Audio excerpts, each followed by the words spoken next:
이 세상 사람 중에서 누구를 믿을 수 있겠습니까? 부부 사이 남편과 아내, 또 부모, 자식, 친구, 솔직히 아무도 믿을 수가 없는 세상입니다.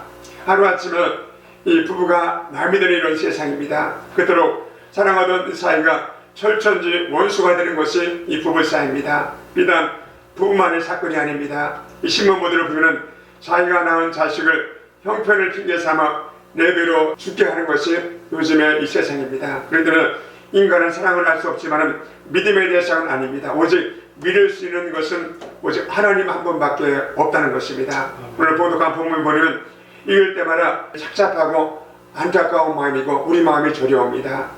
그토록 주님을 따르던 베드로, 그러니까 예수님을 모른다고 부인하는 이 사건, 참으로 이해하기 어려운 사건입니다. 12명 중에서 가장 뛰어난 제자, 수제자라고 하는 베드로가 어떻게 이럴 수가 있습니까? 이해가 안 되는 사건입니다. 그런데 신기하게도 예수님은 이런 베드로의 모습을 당연한 듯이 대합니다. 그런 일이 있을 것을 미리 알고 경고를 하셨습니다. 그리고 부활하시고 난 후에 그것을 가지고 따지거나 베드로를 책망하지 않습니다. 또 신기한 것은 베드로의 배신 사건이 누가복음에 기록한 것이 아니고 사복음서에 똑같이 기록되어 있다는 사실입니다. 왜 성경은 이 베드로의 부끄러운 사건을 줄초어서 기록했을까요? 베드로가 이렇게 무너진 원인을 살피면서 우리 신앙을 몇 가지로 점검하는 이 시간 되시기를 우리 축복합니다. 오늘 이 시대를 사는 우리에게 하나님은 무엇을 말씀하고 싶은 것일까요? 첫 번째로 자신을 너무 과신하지 말라 이렇게 말씀하십니다. 오늘 이 본문 33절입니다. 그가 말하되 주님 내가 주와 함께 오게도 죽는데도 가기를 각오하였나이다. 또 우리 마태복음 26장 34절입니다. 예수께서 이르시되 내가 진실로 내게 이르노니 오늘 밤 닭 울기 전에 내가 3번 나를 부인하리라. 베드로가 이르되 내가 주와 함께 죽을지언정 주를 부인하지 않겠나이다 하고 모든 제자도 그와 같이 말하니라. 그는 예수님이 사전에 경고를 하셨을 때 절대로 그런 일이 없을 거라고 호언장담을 하고 이 하나님 앞에 서원합니다. 예수를 어떤 일이 닥쳐도 부인하지 않을 수 있다는 자신감이 베드로에게 있었던 것입니다. 한마디로 자신을 너무 과신한 것입니다. 이 군대 생활하면서 가장 사고가 가장 많이 나는 것은 사격장에서 사고가 엄청나게 많이 납니다. 그런데 여러분 우리 신앙생활은 이 영적 전쟁이고 또 끊임없이 다가오는 것이 우리 삶의 이 위협인 것입니다. 이 영적 전쟁은 우리 신앙생활은 취미생활이 절대 아닙니다. 보이지 않는 악령의 역사와 맞서서 싸우는 영적인 전쟁입니다. 그렇기 때문에 입으로 장담한다고 해결되는 문제가 아님을 알아야 합니다. 그래서 베드로는 자기를 너무 믿었습니다. 우리에게 이와 같은 약점이 없을까요?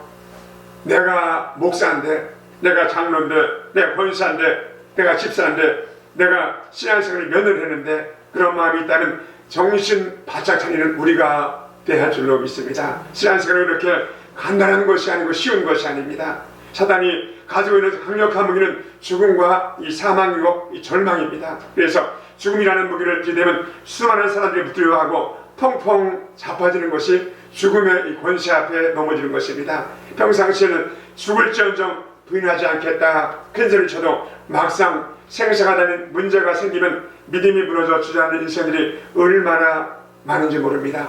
성도 여러분, 오늘 본문에 왜 베드로가 엉겹결에 자신도 모르게 주님을 부른다고 부인했을까요? 그것은 생명의 위협에 대한 인간의 이 보호 본능입니다. 주님 앞에서 그토록 부인하지 않겠다고 큰 소리를 쳤던 베드로가 왜 겟세마네 동산에서도 도망쳤을까요?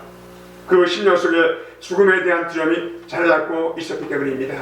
자기도 예수님처럼 고난당하다가 죽을지도 모른다는 두려움이 엄습했던 것입니다. 더욱이 겟세마네 동산에서 칼을 휘둘러 대제사장 말고 종의 귀를 자른 폭력 사건을 저지른 장본인이 바로 베드로입니다.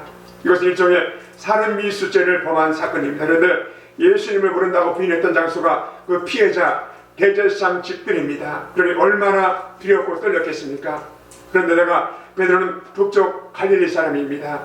예루살렘에 올라온 베드로는 시골 촌놈입니다. 그러니 얼마나 쫄아있겠습니까? 말투도 다릅니다. 그러니 촌놈티가 철철 납니다. 마치 우리나라 경상도 사람이 이 쌀을 쌀로 발음하고 충청도 사람이 요를 유로 발음하는 것처럼 금방 펴고 나는 것이 갈릴리 사람들의 이 특유한 이 방언의 티가 났던 것입니다. 그런데도 절대 모른다고 베드로는 주님을 부인합니다. 성도 여러분, 실상 두려움은 누구에게나 임합니다.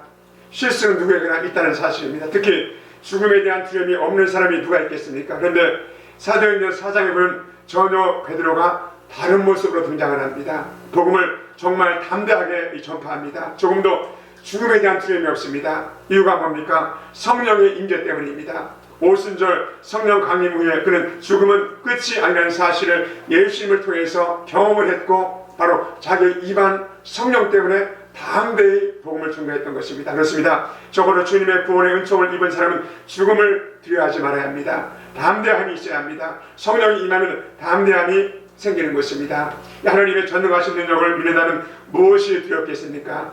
환난과 핍박, 그 어떤 질병 환난도 우리를 무너뜨릴 수가 없는 것입니다. 우리 시편 23편 4절입니다. 내가 사망의 음침한 골짜기로 다닐지라도 해를 두려워하지 않을 것은 주께서 나와 함께 하심이라. 주님의 지팡이와 막대기가 나를 안위하시나이다. 또 우리 마태복음 10장 28절입니다. 몸은 죽여도 영혼은 능히 죽이지 못하는 자들을 두려워하지 말고 오직 몸과 영혼을 능히 지옥에 멸하는 수리는 이를 두려워하라. 이렇게 말씀하십니다. 성도 여러분, 우리는 사는 동안에 자신을 너무 과신하지 말고 자신을 갖지 말아야 합니다. 나는 절대로 주님을 부인하지 않을 것이라고 장담하지 마시기 바랍니다. 다만 우리 속에 계신 성령의 능력을 힘입어 흔들리지 않는 신앙, 그리고 죽음을 초월한 신앙, 지금도 살아계신 하나님을 믿는 신앙을 받기를 축복하고 축원합니다.